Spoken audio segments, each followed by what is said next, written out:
Hello guys! Welcome back again to my channel. So for today vlog guys, ang gagawin ko is magluluto ako ng pork caldereta. You see? Tadaan!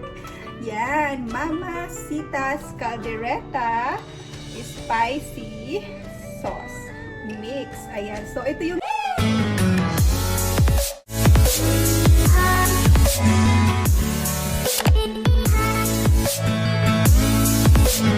Hello guys! Welcome back again to my channel. So for today vlog guys, ang gagawin ko is magluluto ako ng pork caldereta. You see? Tadaan! Yan, Mama Sista'S caldereta spicy sauce mix. Ayan. So ito yung ginagamit ko guys kapag nagluluto ako ng caldereta, kapag madalian lang ko. So kasi ibig sabihin guys, hindi ako marunong magluto ng caldereta talaga. Yung marami talagang nilalagay na mga ingredients, mga sahog-sahog, diba? Maraming nilalagay yan. So ako guys, ito lang ang ginagamit ko. So gusto na rin ng asawa ko guys, paborito niya rin ito. So yun ang lulutuin natin guys. Let's start! And guys, siyempre mag-start tayo sa garlic and onion. Tapos tayo pork. So yung pork ko guys, pahaba siya kasi ayaw ng asawa ko yung masyadong malaki yung hiwa ba. Gusto niya yung ganyan lang. Madali siyang nguyain. So meron akong potato and carrots dyan. Ano na siya? Peel and wash. And then meron akong bell pepper, green bell pepper dito. And meron din green peas. Ayan, frozen green peas ito guys. And then, siyempre gagamit tayo ng oil, cooking oil. So, I'm using safflower. Ayan. Ito yung ating ano guys, ang Mama Sista'S spicy sauce. Guys, habang nag-heat tayo ng pan, ito yung instruction ng Mama Sista'S caldereta sauce mix. Ayan, so dyan merong pan fry meat in heated cooking oil until brown. And then, add water, bring to a bowl. Ayan, simmer until meat is tender. Add more water as needed. So, then add Mama Sista'S spicy sauce caldereta mix. Stir and the potatoes and carrots simmer. Then, lastly, add the rest of the vegetables and cook until done. Serve hot with rice. Ayan. So, ganyan lang siya kadali guys na gamitin. Kaya gusto kong magamit ng Mama Sista'S. And then, ang kanya ingredients, ayan guys. Tomato powder, salt, monosodium glutamate, onion powder, cane sugar, rice flour, spices, garlic powder, citric acid to enhance, ayan, tartness, and annatto powder. So, ayan siya.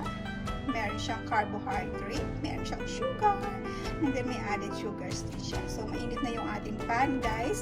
Lagay na tayo ng cooking oil. So, ayan, mainit na siya.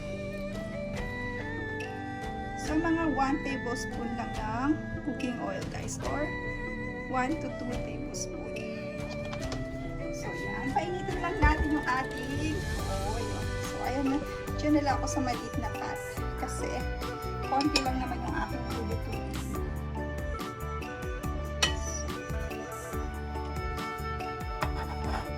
Ayan. Kapag mainit na yan, isutay natin.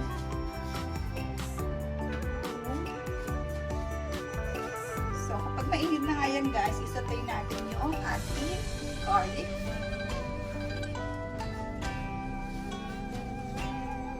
Mainit na siya. Sutay na natin ang ating garlic. Sutay na naman tayo. Sutay. Ayan.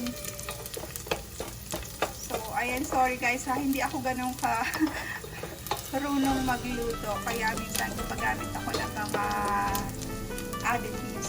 What you call it? Yung mga ready to use na ang tawag dito? Seasoning. Ayan. Yan nakuha ko. Seasoning mix. Ayan.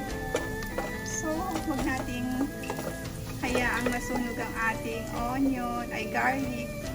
Ayan. Lagay na natin ang ating onion.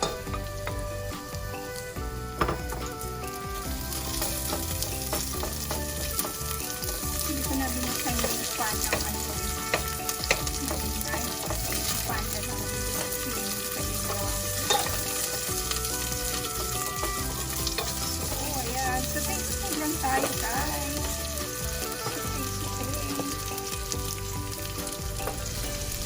Ako. Ayan lang natin yung masutay. And then lalagay natin yung ating pork. Pag okay na yung garlic at saka onion, ilalagay natin pork until meat is. So, yan guys. Pwede na natin ilagay yung pork. Dahan-dahan lang. Baka tumusik sa atin yung oil.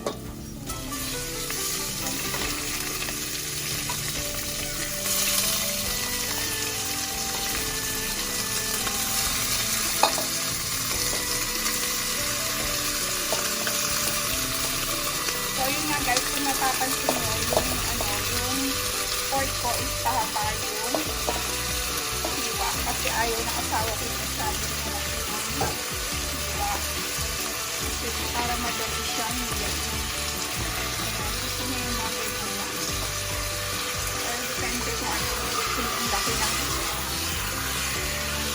Hayaan lang natin yung guys.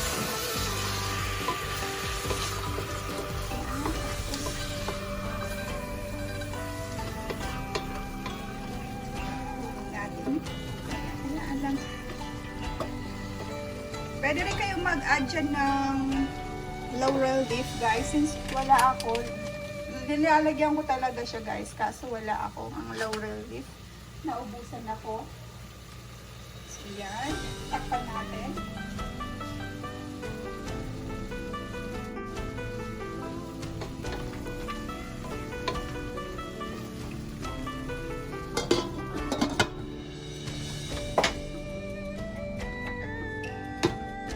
So, yun guys, check natin siya kung medyo tender na ang ating meat.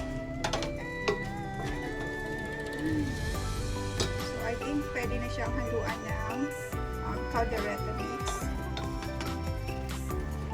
Yan guys, pwede na natin ilagay yung ating Mama Sista'S caldereta mix. So, dito guys, ang nakalagay 2 cups of water. So, ang ginawa ko guys, naglagay lang ako ng 1 and 1/2 cup. So, para meron pa rin siyang lasa guys. Kasi, kapag nung dating mga nagluluto ako, sinusunod ko yung yung 2 cups, medyo nawawalan na siya ng lasa. Hindi na siya malinamnam. Naglalasang tubig na lang siya. So, ginagawa ko 1 and 1/2 lang ang nilalagay ko. Pero, medyo malapot-lapot pa siya. So, malalasahan mo pa yung kanyang pinaka-sauce.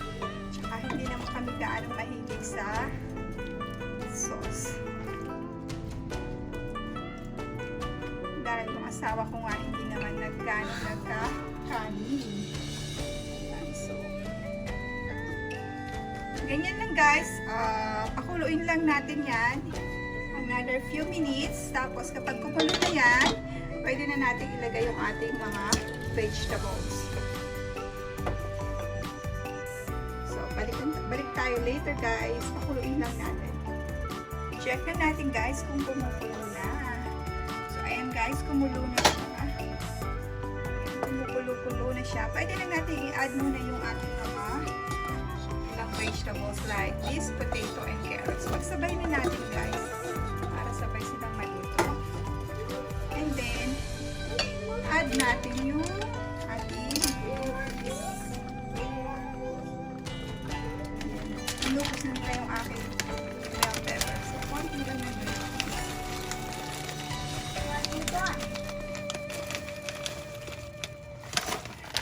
Ganyan lang. So, ayan guys. Then, pakulit lang natin. Hinaan lang natin ang konti yung. So, like I said guys, pwede kayong maglagay ng laurel leaf. Ginagawa ko yun guys, kaso naubusan na ako ng laurel leaf. Optional lang naman yun guys. So, cover natin ulit for a few minutes. And then after nun, lalagay natin yung bell pepper. Hinaan natin siya.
Ayan guys, luto na yan.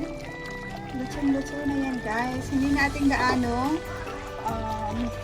lalatain yung o overcook itong bell pepper para crunchy pa rin siya. So ayan guys, malambot na yung ating potato at yung carrots. Same, malambot na rin siya. So ready na yan guys for dinner. Isi-serve na lang yan. So meron akong rice doon kung gusto ng asawa ko ng rice. Pwede siyang mag-rice. So yummy guys!